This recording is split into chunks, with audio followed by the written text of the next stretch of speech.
യോഹന്നാൻ്റെ സുവിശേഷം 6-ാം അധ്യായം 35-ാം വാക്യം, ഞാൻ ജീവൻ്റെ അപ്പമാകുന്നു. തുടർന്നുള്ള വചനങ്ങൾ നമുക്കറിയാവുന്നതാണ്. എൻ്റെ അടുക്കൽ വരുന്നവന് വിശക്കുകയില്ല, ദാഹിക്കുകയില്ല. എന്നെ ഭക്ഷിക്കുന്നവൻ അവനിൽ ഞാൻ വസിക്കും, എന്നിൽ അവൻ വസിക്കും.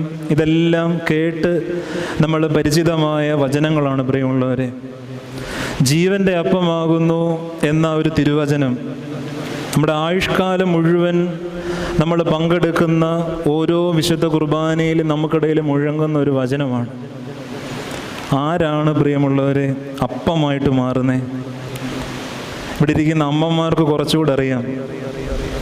സ്നേഹിക്കുന്ന മനുഷ്യർക്ക് വേണ്ടി സ്നേഹമാകുന്ന മനുഷ്യരാണ് അപ്പമായിട്ട് തീരുന്നത്. ഏറ്റവും നല്ല നമ്മുടെ മുമ്പിൽ ജീവിക്കുന്ന ഉദാഹരണം എന്ന് പറയുന്നത് അമ്മമാരാണ്.